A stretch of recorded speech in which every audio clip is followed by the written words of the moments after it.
Today I'm going to show you my favorite kitchen tools that most home cooks probably don't already have. Alright, so the first item on the list is an extra large cutting board. Now you're probably thinking, everyone already has a cutting board. And you're right, but most home cooks don't realize the value of having an extra large one like this one. After you switch to a larger board, you'll never want to go back. It makes ingredient preparation a lot quicker and easier, especially for recipes where you're chopping a wide variety of ingredients like salsas or stir fries, since you can chop them all on the same board. It's also great for making dough since it gives you a nice large surface to knead on, so you don't have to dust your entire counter with flour. This particular OXO cutting board is 15 inches by 21 inches, and it's a perfect size that gives me plenty of space to work with, while also being small enough that I can still fit it in my sink to wash it off. It's also relatively light despite the size, and I appreciate the rubber grips on the bottom so it doesn't constantly slip around as I use it.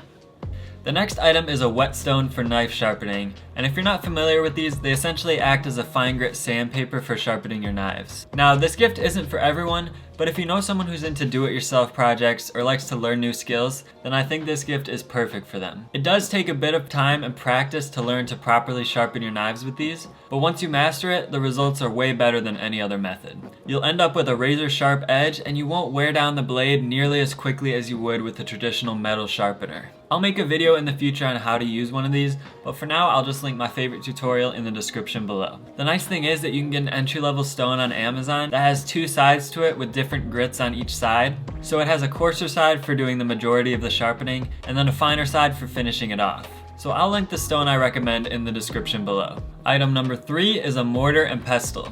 My favorite use for this is making herb salsas and pesto, because crushing the herbs by hand allows you to release a lot more of the leaves' natural oils than you would just by cutting them with a knife or blending them. The mortar and pestle is also great for crushing up whole spices or seeds right before you use them, so they'll be the absolute freshest and most flavorful they can be. I got this one from IKEA for about $15, so at that price, it's a great tool to have in your kitchen. Item number 4 is a salad spinner. For the longest time, I wondered why my salads never turned out quite right, but after noticing that I was always left with a puddle of water on my plate after I finished eating, I realized it was because my greens weren't dry enough. I think you'd be surprised by how big of a difference properly drying off your greens can actually make. Your dressing will stick to the leaves a lot better, and your salad will just be a lot more appetizing overall without all of that excess liquid. So that's the most obvious use for this, but it's also great for drying off smaller herbs, and it just makes washing ingredients a lot easier since you can just fill the large bowl with water, throw the ingredients in there to rinse them, and then lift out the smaller mesh bowl to remove them. Then just spin them dry and you're all done.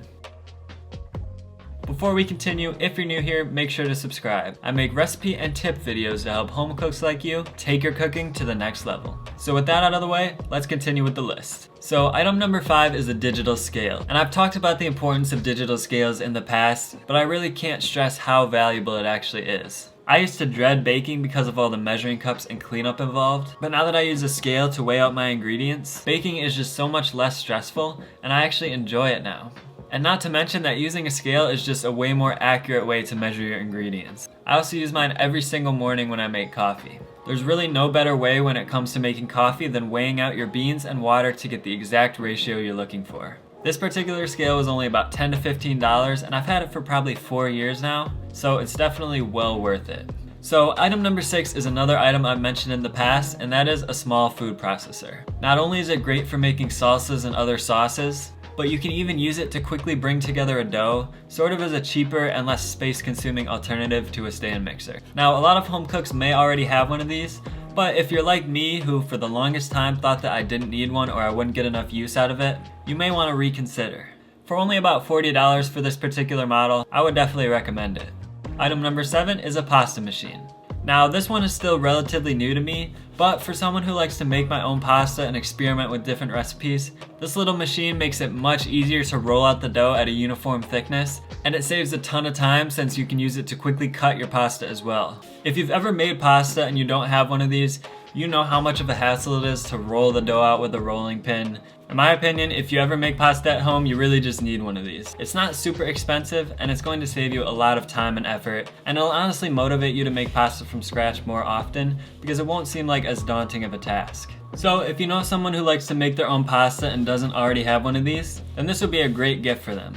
The last item I'll give an honorable mention to is a meat pounder. I use this all of the time to quickly pound chicken breasts into thin, uniform cutlets, which allows them to cook super quickly in a pan while developing some great browning on the outside. So I'd strongly recommend one of these for that purpose alone, but of course you can use it to flatten out a variety of different meats, or even crush up other ingredients like nuts in the case that you don't have a mortar and pestle. So you can see along the way we've used all of these tools to create a delicious pesto pasta. I think this dish is a perfect example of how each of these tools can be used in your kitchen. Of course, I tried to pick tools that are versatile, so this is just one of the many uses that each of these tools can have. So I hope this gave you some ideas. All the items I mentioned are in the description below, and if you buy through those links, it does help to support the channel, so it would be greatly appreciated. And to learn how to make the roasted chicken you saw me making in this video, you can click right here. It's one of my favorite recipes, so I'm sure you'll like it too. Thanks a lot for watching, and I'll see you over there.